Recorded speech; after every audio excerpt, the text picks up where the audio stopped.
Welcome to the Real Life Buyer podcast. In this podcast, you will hear interviews with business owners, entrepreneurs, thought leaders, authors, and technical specialists in their field. These professionals will hasten your development, accelerate your career, and broaden your business know-how. Now, introducing your host, Dave Barr, interviewing with a purchasing twist.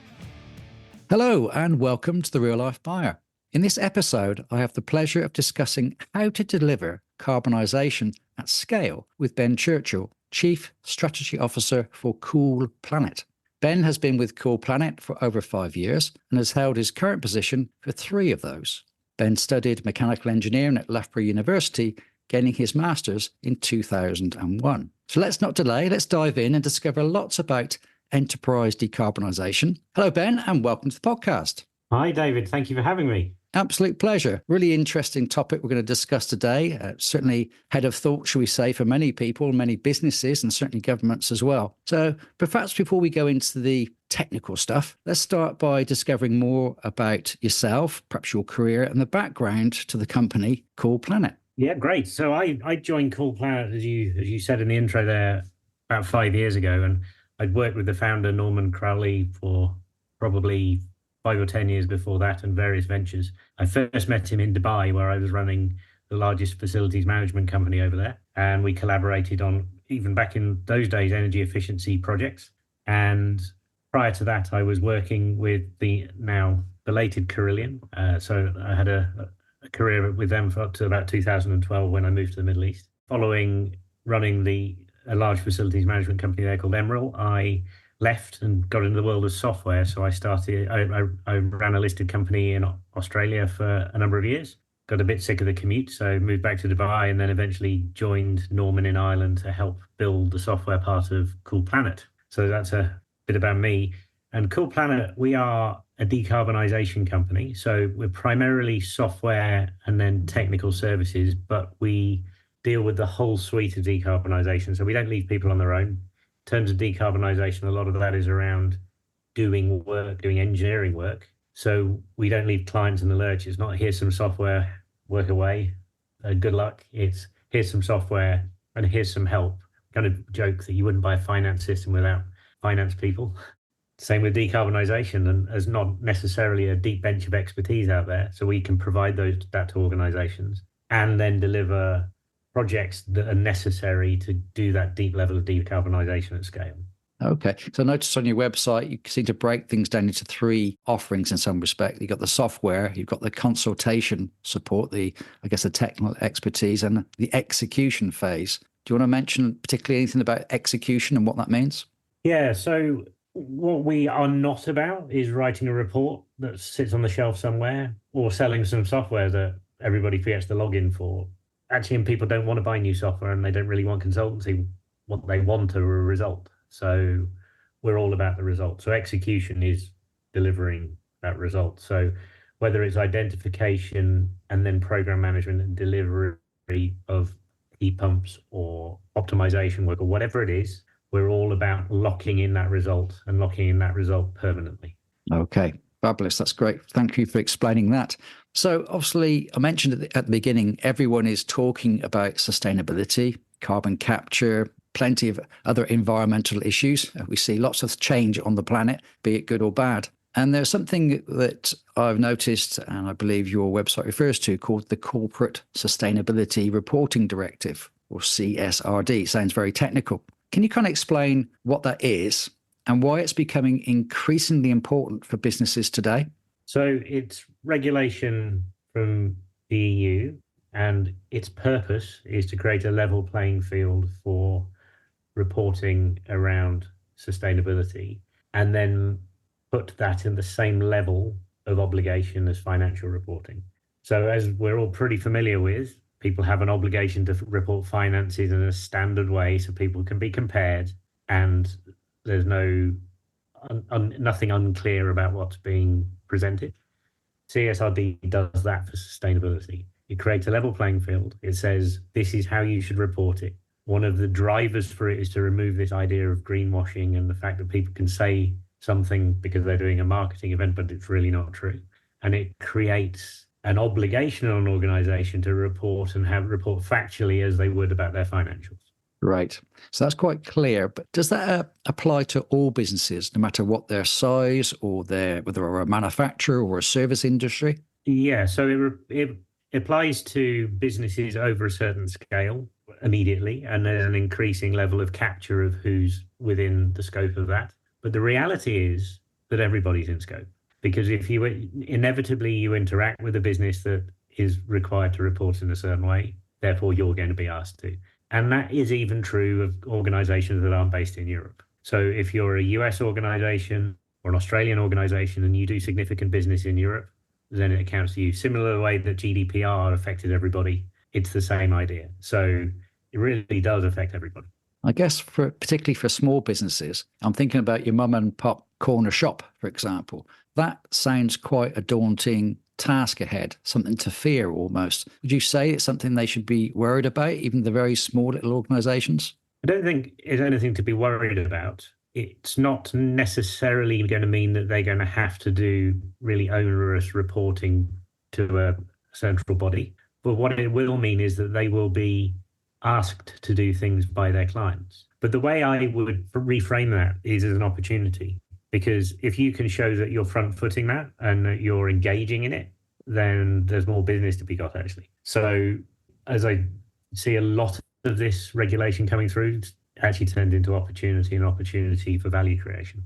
Okay. So let's talk a little bit about the process. And the process, I mean, is by which companies should start and systematically plan their transition to maybe a best-in-class sustainability or just to meet the minimum obligations. So what is the process? How do people go about this? Can you put that in a context we can all understand quite easily?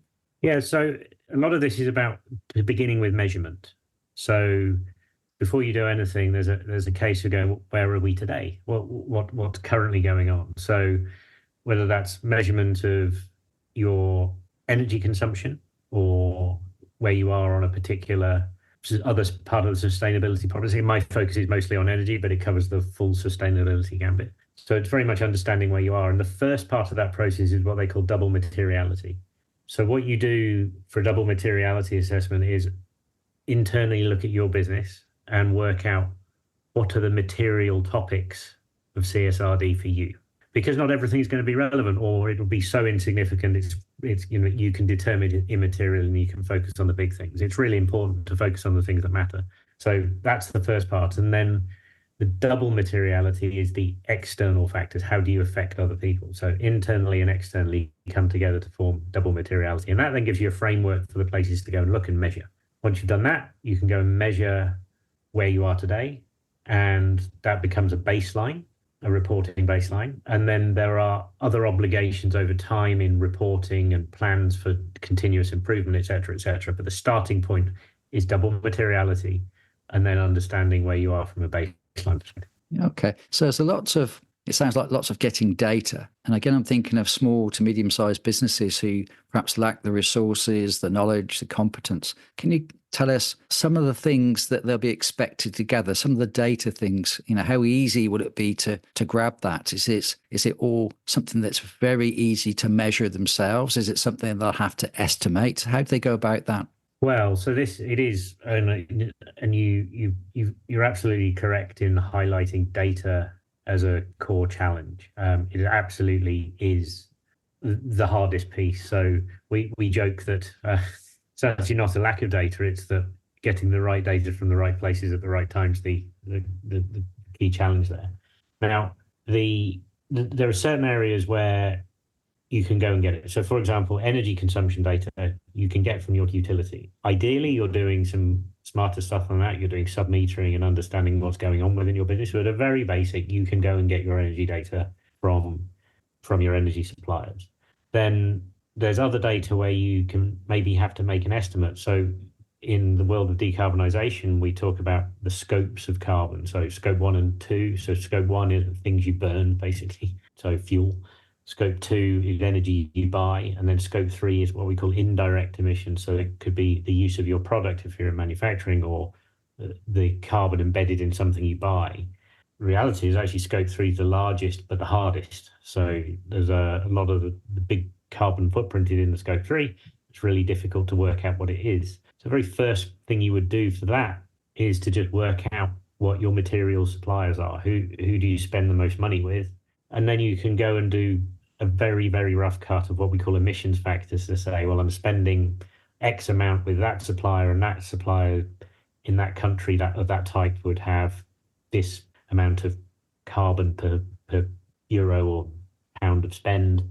Therefore, roughly, this is the carbon footprint. And that becomes a basis, but that's the kind of lowest quality.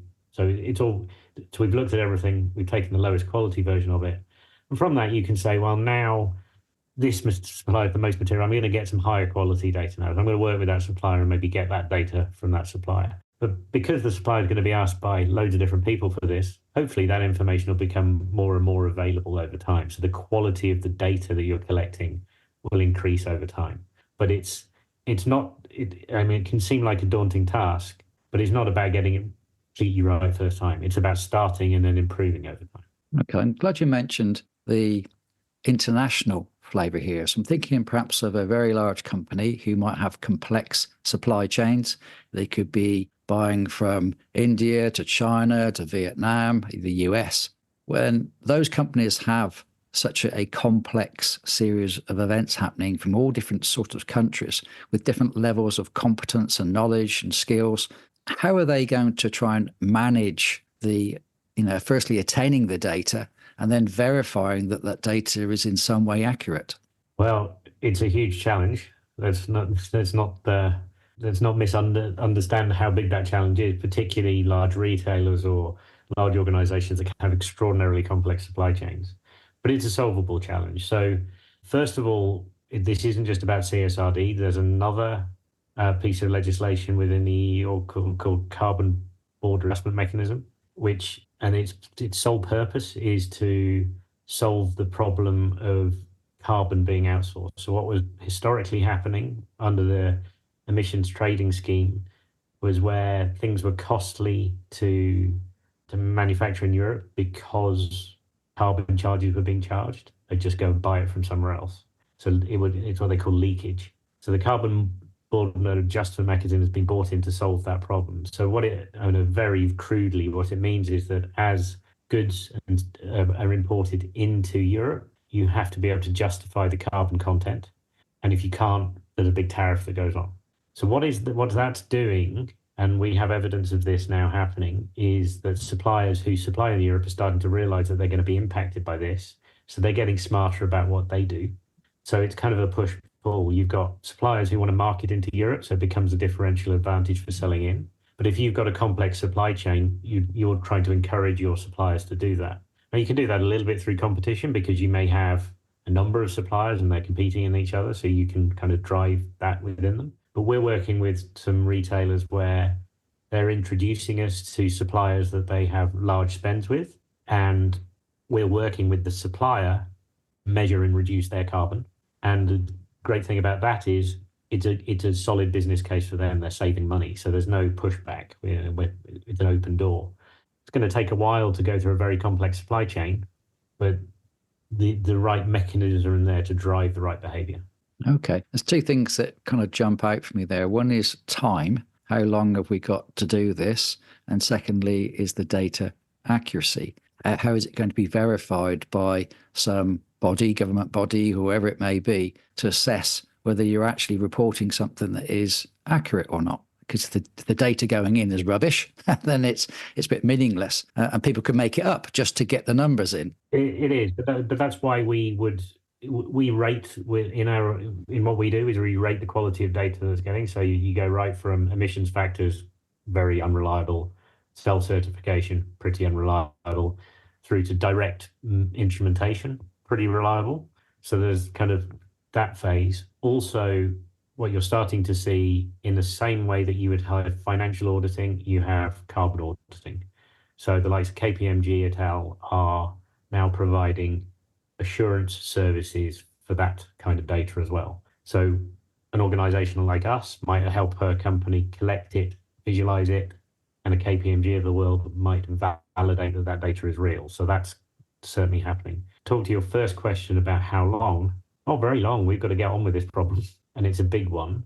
But one of the things that we recognize is necessary is to solve the scale decarbonisation problem. So we've spent years working from the ground up with organizations, with factories, particularly, or portfolios of buildings to optimize them, to make them work better. This needs to start being a top-down approach with an organization, in the same way that health and safety changed 20 years ago because it became a C-suite priority.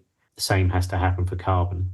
So standardization of approach, setting of targets, delivery of targets, CEO accountability, C-suite accountability, that then drives change quicker and quicker. And what we've seen happen, particularly in the last 18 months, is the money change, the focus from the money change. So private equity investment funds are very much focusing on decarbonisation of their portcos, their portfolio companies. So we're working with a number of private equity companies who are actively engaging with large industrial companies that are within their portfolios, helping them with a decarbonisation strategy and working with us to do that. Okay, so let's say now we've got what we think is fairly reliable data. Going back to your software, does that lead people to understand what they've got to capture? Does it take the data in and do something with it? How does it convert that data into something that is meaningful in the way that the legislation is going to require? Yeah, so let's talk a little bit about the legislation before I answer that question. The legislation is a framework, and it's going to drive the right sorts of behaviours. But it is not just about meeting legislation, it's about doing a decarbonisation. So let's be clear, the objective is to decarbonise. The reporting and all of that sort of stuff is just part of the thing you have to do. So what we do is we connect into those operational systems, ERPs, whatever the data source is. So we joke we like to collect data from dark places. So, there's a wealth of data out there, collect it and organise it. And then from that, identify what the key opportunities are to meet an organization's decarbonisation goals. So quite often people have published things like science-based targets or equivalent and really don't have any notion as to how they're going to get to the answer. We're able to visualize that. So here's your glide path, as we call it. Here's your CRM for decarbonisation. So all of the activities that are going to meet your goal. And this is how qualified they are. So this is the dead cert. This is a 20% chance. And this is how it builds up against your program over the next 5, 10, 15, 20 years. And this is the capital required to do it. So we help an organization go from plant room to boardroom so that they can understand that these activities in these factories are going to have this impact in the overall answer, and then keep track of that during that journey. So that's what the software does. But I kind of joke with people sometimes when we're talking to clients will say to us, what are you doing in AI? Can we have some AI to do this? And we'll go, yeah, maybe just meter everything first, because you haven't got any energy meters. So what are you going to do with the AI? And it's so common just to see that the basics aren't done. So let's get those basics done. Let's deploy the capital to do that first. AI is going to be the last 5-10%. Most of it's done by some good practical engineering that we know what to do with. So the thing is, this problem is solvable. We know how to decarbonize organizations, but they just get in their own way. So what I understood, we spent 10 years being an overnight success, but what that's really meant actually is we learned a lot about the engineering, and we realized, and it was a bit of an epiphany. We were talking to clients, and we'd be able to prove that we'd taken 80% out of doing an optimization and out of some energy consumption. And they'd have one plant and they've got 100, and we go, when are we going to do the next one? And then it was like mothballs. Maybe next year. Yeah, well, this isn't decarbonisation at scale. What's going on? So we were working with a large consultancy who's a partner of ours called Slalom, and we realised that what's happening is we completely ignored the fact that this is a huge change management problem. So this isn't the technology's solvable. That's actually the easy bit. The harder bit is, how do you align an organization to the change? So align objectives, align compensation, align communication. It's not just about the engineering. Just going to solve an engineering problem and making someone look bad is a really bad way of doing it. You actually need to bring everybody on that journey. And, it's logical in hindsight, but as a group of engineers, we never really thought about it. So a lot of the future of this for us is building these programs of decarbonisation to do it at scale. I'm thinking of targets now and the benefits. Okay, there's the benefits that we know that in theory the planet is going to be looked after in a much better way. Is it only going to be that you have to achieve a target, and as long as you get that or better, that's okay? Is there an incentive if you go beyond that, then actually there's something other than PR good for you? Do you get any credits, any benefits, any rebates, something that could incentivize a company to go beyond the minimum? And conversely, what's the consequences of you not achieving the target? Do you just get fined? Can you explain that at all? Yes, well, so is there an incentive to go beyond? It kind of is, I suppose, in that what we're really talking about is efficiency. So decarbonization's a nice, fancy, complex word for not wasting stuff. And what business does it wants to waste anything? I mean, that's just not good. It's not particularly good business, is it? So what we're talking about is just not wasting stuff, being more efficient. So there is a bit of a carrot and a stick in that it's good business, so you don't want to waste things, but you maybe get to a law of diminishing returns. You've done everything easy. You've done the next level of stuff. You've maybe invested some capital. The next stuff's going to take a lot more. What do? Well, there's other things you can do. You can enter into, if you've done lots of electrification, you can enter into green power purchase agreements with reputable providers. So there's other stuff that can happen there. And that generally will have a cost advantage. But I think then the thing that's going to drive this the other end is that as the legislation tightens up and as customers are demanding more and more, then you become in a better place in the market to sell your products or services. So I think those things drive together. In terms of going beyond, I mean, I noticed Microsoft have actually said their target is to take out all of their historical emissions as well, which I thought was quite interesting. And we're doing a partnership with Arcadis, who are a large listed Netherlands-based engineering services company, I think 40,000 people around the world. And our target with them is to decarbonize the carbon footprint of the Netherlands. So you've got big organizations making it front and center in their strategy, which I think is really powerful. Okay. Now, on your website, there's also a downloadable complete guide on ISO 50001. I believe this standard has been developed for those companies wishing to achieve and be recognized as striving for, I think it's referred to as systematic energy savings. For those people who've never heard of this standard, can you sum up any highlights, the main benefits, the main things that people ought to know about the standard and what it means to them? So it's, in a similar way to other ISO standards, a framework of best practice, but to deal with a particular subject, in this case, energy management. And it follows the same sorts of plan, do, act kind of structures that ISOs tend to. Actually, we embed that into our software because we find it a very familiar tool set for people to be able to understand. Now, the benefits are quite interesting in that there are obligations in the UK for SECR, for what's it called, ESOS, which are energy reporting obligations. If you have ISO 50001, you automatically meet those requirements. So it's kind of worth just doing that, and then you can discharge all of your other obligations. Similarly with CSRD, there's a huge crossover in the energy piece of CSRD and 50001. So quite a lot of these standards haven't been built in isolation. So for the GRI, for example, Global Reporting Initiative, is about 80% of that went into CSRD. So a lot of these standards do have significant overlap. So something like ISO 50001 is never a bad thing to do because it'll help you discharge energy responsibility across multiple requirements. Great. Now, before I ask my last question, I'm sure you want to share with everybody information about Cool Planet, where they can find more about them. Where do you hang out, basically? So we hang out in the usual places, www.coolplanet.io and LinkedIn, of course. So they're the kind of cool places, and you can kind of see what we do and reach out to us if you're interested in doing what we're doing. And also hang out with our partners. So we hang out with KPMG, we hang out with Arcadis, we hang out with other partners in different territories around the world to help people decarbonize. Great. I noticed you seem to be on pretty much all the social media platforms, your Facebooks, the Instagrams, the Twitters, TikToks as well. So there's an awful lot of information basically out there by the seams of it.